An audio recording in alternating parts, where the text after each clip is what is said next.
Welcome to this week's episode of Coffee with the Journalist, brought to you by the team at OnePitch. Are you looking for a more efficient way to find and pitch the right journalists? Head to our website at onepitch.co to learn more.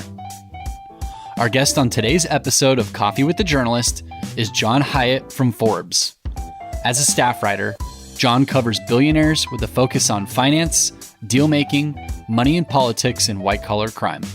During the episode, John talks about the scope of his reporting surrounding the wealthiest people in the world, his take on personalized pitches versus mass pitching, outlines more of the focus of his beat, and more. Let's dive in.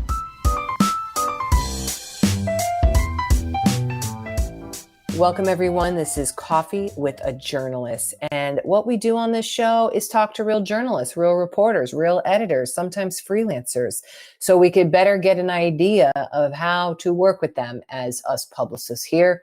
I'm Beck Bamberger, and I'm a publicist myself of many, many years. We don't need to count how many. And with us today is John Hyatt, who is a staff writer over at Forbes, who happens to be on the Billionaires beat. How exciting, John. Thanks for being here. Thanks for having me, Beck. Yes.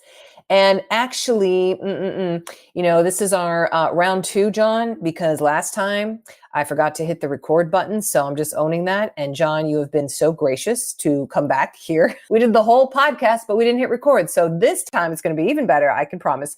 And it's going to be a lot of fun. So, John, last time we were talking, we started with, what are you doing exactly with the billionaires? So could you describe to us your type of coverage?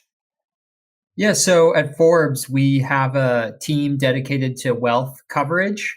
So we write about billionaires and all things related to them, with a focus, of course, on their investments, their companies, their philanthropy, and any sort of news surrounding the wealthiest people in America and in the world. The other part of our job is figuring out just how rich these people are. So that takes... What a fun things. And go ahead, keep going. But I want to hear, how do you figure that out? But tell us. That takes the form of our annual Forbes 400 list of the wealthiest 400 Americans, as well as the Forbes World Billionaires list, where we try to catalog all the billionaires in the world. That is quite the undertaking, too. How long does a typical list take? It typically takes a few months of research and work. And in addition to the folks working in the US who are full-time staff members such as myself, we also work with freelancers and contractors in countries all over the world who have local expertise. Okay. Local expertise, like, doing teas and coffees and trying to get the insights from said billionaires, perhaps? Not really. It's more people who speak the language or who are familiar with those countries, corporate registries, that sort of thing. Okay. John, how is your inbox? It's fine. I typically get anywhere from 10 to 15 pitches per day. Now, when we last talked about that, I was like, what? That's it? Do people not know you exist? Because how are you not getting like 300 gazillion, which is like the typical? What do you attribute that to, perhaps? Well, hopefully it's because people realize that I'm not going to write about their tech startup or their, puppy rescue charity or whatever they might be trying to feed my way. Do you get then any pitches that are ever, I want to say, appropriate or fitting? Yeah, definitely. Definitely. The most sort of appropriate pitches I get are either wealth managers or white collar lawyers or introductions to entrepreneurs who have started multiple companies or one really valuable company who either are billionaires or maybe will be billionaires one day. So I do get relevant pitches. Okay. Because when we last talked here, I had asked, what is a publicist ever saying? Hey, John, you want to talk to my billionaire client? They got stuff going on. I mean, that doesn't sound like a pitch you would get, but do you ever get a pitch like that? Yeah, sometimes. I mean, some billionaires are very out front and want to be speaking with journalists, and they want to see their names in the news every couple days, picking stocks or talking about macroeconomic trends. But of course, you also have a whole group of people who are very quiet and under the radar and who would prefer that nobody knew who they were or how wealthy they are. And those are the people that we have to do a lot of research into their assets and their wealth. And to check and so forth. Do you then, you mentioned with the wealth managers, find people of that caliber, let's say, or that circle who are working with wealth important for any of your coverage? Is that a valuable source for you? They certainly can be, although I think oftentimes if a PR firm is pitching a wealth manager or an advisor to us, it's because they will want to talk about the work they do and, the types of clients they work with, which, at a high level can be interesting, but it's typically not something that's going to go into a story. I think the sort of ideal source is somebody who can feed us some information about one of their clients. And that type of relationship typically isn't developed through an intermediary like publicist. hmm Speaking of, do you ever want to have relationships with publicists? And if so, how do we make them with you? I think, reaching out over email is always best, introducing me to who your clients are so I can get a sense of what type of people you work with and whether any of them could be relevant currently or in the future is the best way forward. And if, there is some overlap there, then, we can jump on the phone and talk further or, potentially grab a coffee at some point in New York or something like that. Okay, so you're down for a possible coffee. Glad we call this Coffee with the Journalist, John. This is good. What's a day in the life for you like? Walk us through your typical Wednesday. Typical Wednesday is actually in the office. We have a hybrid work environment in which we go into the office 1 or 2 days a week and work from home the other days. So on a typical day, though, I'm typically working on a few things at once. So maybe I have a longer form story that I'm researching and reporting on, and I'll spend a couple hours on that. Maybe some sort of breaking news happens where we want to get out our point of view on, say, a billionaire selling stock or some sort of M&A deal happening. And then, we'll have to kind of drop what we're doing and go in on that and report that out and get that published. And then there's also, relationship building and sort of longer term research that we do when we have, spare hours. And it really depends on the time of year as well. When we're heads down on the Forbes 400 list or the World Billionaires list, we spend less time writing and more time researching, as well as, when we close the magazine. If we have a print story going in the magazine, that requires quite a bit of legwork in terms of fact checking and, making sure that the copy is clean and that everything that we've reported is in the story. And, we publish print magazines once every 2 months. So, when I have a story in there, it can be a lot of work. Yep. Are you all ever in the office like 11 p.m. on a Thursday or whatever, like getting the magazine closed? Like, does that still happen? That was more of a pre-COVID thing. Yeah, darn. It must be exciting, is my thought. Yeah, well, I joined Forbes during COVID, so I didn't ever get to experience that. But I think by and large, the consensus is that when there's late night magazine closes, people would rather be in the comfort of their homes Yeah, rather than, in another borough. Yeah, quite. Okay. You joined during COVID. What was, I want to like double click on that or whatever. So you were there, it looks like, as an intern in 2020, right? So you're there for 2 years. You obviously had other things you did before. You were in PR before. You were at NASDAQ as a contributing writer. Okay, great. What was it like going through COVID while being an intern? Because we don't have a lot of people who can speak to that.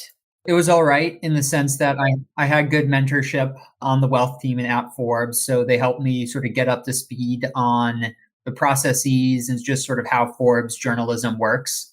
I was balancing that with my graduate school studies as well. I was pursuing my master's in business and economic reporting from NYU. And so it was a great opportunity to sort of bring some of the skills and themes I was learning about in the classroom and applying it in a newsroom setting. And yeah, it was a great opportunity to just sort of learn how to be a reporter. And one thing that's great about Forbes is they do give you the opportunity as an intern to write impactful stories. And they definitely, encourage good, hard reporting. And that's something I really seized on. And it's, something I still try to exercise to this day. positive experience, it sounds like, despite the hellhole that COVID was, especially in New York City. Today's interview will continue after this brief message brought to you by OnePitch. Are you curious to learn about the unique ways OnePitch helps brands engage with the right journalists? Head to onepitch.co and create your own custom media list in 5 minutes or less.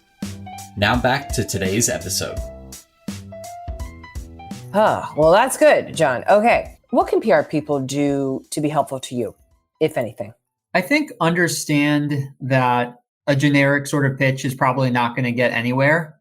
And, you really have to sort of understand the types of stories that any given reporter likes to write before you send them an email. I think the sort of era of mass pitches, if there ever were an era, yeah, exactly, where that was successful, I don't think that that's really useful to me or my colleagues at this point. People want exclusives, they want scoops, they want to win the attention of readers and get people to our website. And I think that, sort of generic stories don't really cut it these days. I think, publicists should be prepared to spend a little more time getting to know a reporter before reaching out to them and making sure that you're really tailoring your email to them accordingly. Mm-hmm. And when you say getting to know them, it's not necessarily, oh, John, we've seen each other 3 times for coffee. It's more reading their articles, following them on social, connecting on LinkedIn. Like, what would you define as getting to know them? I think reading their articles, as you said, getting to know them as a journalist, getting to try to get in their head of what kind of stories they like to tell. Yes. Okay. We kind of glossed over it with the pitches because you get so few, John, which is shocking to me. But hey, word is out now, so maybe you're going to be getting more pitches.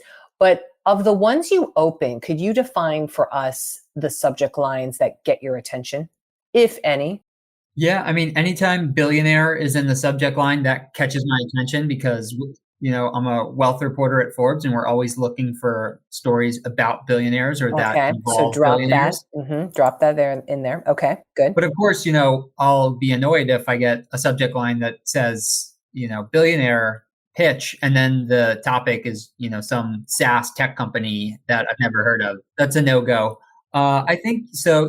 Has that happened before? Yeah, I got a funny pitch the other day. It was like, I'd written a bit about the Winklevoss twins. These are the guys who got it big into Bitcoin and, wrote about a lawsuit involving one of their companies that they partnered with. And I got a pitch basically sort of using that story as a, hey, I saw you wrote that. Thought you would be really interested in speaking with this financial advisor who has nothing to do with crypto or billionaires. That was pretty funny. But what I'm really looking for is, pitches that are relevant, pitches that are introducing me to people who can talk about the things I'm interested, which is, in my case, not just billionaires per se, but, I tend to focus more on crypto, investment management, sort of white collar crime. Sometimes I try to do investigations with my colleagues. Yes. So, you did mention that last time, and I was laughing because you're like, yeah, white collar crime. Love it. Like, I don't think that's a pitch you're going to get, but yeah. Can we go into that for a second? Like, what is it about that so intrigues you? I mean, it's interesting. Some people go into journalism to, do investigations, and I don't know if that's why I went into journalism, but it's certainly a fun part of being a reporter. And so, people who have insights on, trends or individuals who are involved in potentially sketchy activity, I'm always interested in that. And, what kind of sources are those? Like lawyers, executives who have insights on market trends. I mean, oftentimes sources are especially helpful when they're speaking on background. That allows them to be a little more open and candid. So, I really appreciate executives and experts who are willing to just chat on background, not because they're just trying to get their name out there necessarily, but because they care about getting important information out into the public sphere. And, it's always, I think, useful for them in the long run to build relationships with reporters, because then when they're cool company announcement comes, I think reporters will be maybe more inclined to write about them. That's right. Can you also define for us on background? Because I think publicists get that confused with off the record. Well, clients for sure. Off the record versus on background. What would you say, John? So if somebody communicates something to me off the record, that means I cannot use it in any way, shape, or form in any coverage. But I can, of course, use it for my own further research purposes. So if you, Beck, tell me something off the record, and I now have that nugget of information, and I go to somebody else who is knowledgeable of that information, and then they confirm it to me, say on background, then, you have contributed to my understanding of this topic. And now I've been able to reach another source who is basically willing to confirm it for me. As opposed to on background, if you told me said nugget of information on background, that would mean that I would be able to report on whatever you told me, assuming I get another source or two. We don't like to, do single source stories because that can create problems. And, you or who, not you, obviously, but in this example, you might have some ulterior motive in providing me something on background, and then you report that out, and that could, harm your competitor. Again, not you. Yes, exactly. You as in the publicist, client, whatever person. Okay. Exactly. Yes. Exactly. But any information provided on background is, fair game to report, but we wouldn't attribute it to the source. It would be a source familiar, right? A source familiar, yes. You see, say, the Wall Street Journal stories on Elon Musk's drug use, right? Yes. It's always according to people familiar, with the matter. Yes. Okay. Thank you for articulating that. I think we need to have that good understanding, especially for levels of investigation like you all do at Forbes. Okay, John. Well, I have a quick, what do we call this here? Rapid fire question session here for you. And let's see what the answers are if you're ready. Yeah, let's do it. Okay. Video or phone interview? Phone. Ooh, why, by the way? Less distractions. Just less distractions, yeah. Okay. Bullet points or paragraphs in pitches? Bullet points. Short or long emails? Pitches? Short. And how short? Couple sentences. Couple sentences. That's a short pitch. Okay. Images attached or Dropbox zip file? Preferably no images, but if it's really necessary, attached. Okay. Email or XDM or whatever DM we're getting now, whatever. Yeah, either or. I don't really have a preference here. Or, okay. Not a lot of people say that either or. Okay. One follow-up or multiple? Just one. Mm-hmm. Direct or creative subject lines? Direct. Press release or media kit? Kind of NA, right, for you. Press release? I don't really know what a media kit means in this scenario. I know. Like, could you imagine? Hey, John, here's my Billionaires client media kit, their bio, their photos, them at their ranch. That'd be an odd media kit. Like a media kit's usually all the little doodads in it. It would have all the press releases and all the images and all the product dimensions if you had it. Like, know. Oh, okay. Yeah. But that's why I say NA for you, because like, who's going to send you a media kit on their billionaire? Nobody. Yeah, probably, I don't think. Probably no one. Probably no one. I would hope no one. That'll be the day. Anyway, what time do you usually read pitches if you have a time? Just intermittently throughout the day. Okay. You covered this a bit, but just to emphasize, sources you particularly like. Billionaires or people who do business with them. Okay. And for last words, John, is there anything that we can promote, celebrate, emphasize for you? You obviously have a juicy issue coming out pretty soon. Do you want to talk about that? The annual World Billionaires list is coming out in April. So a few of my colleagues have awesome stories on some billionaires. So stay tuned for those. Yes, I love it. John, thanks for being here, especially in the hectic time of deep research that you're doing for that massive issue coming out. We so appreciate you. John Hyatt from Forbes. Thanks, Beck. I enjoyed our chat. Thank you. Thanks for listening to this week's Coffee with the Journalist episode featuring John Hyatt from Forbes. For more exclusive insights about the journalists on this podcast, subscribe to our weekly podcast newsletter at onepitch.co/podcast. We'll see you next week. But until then, start great stories.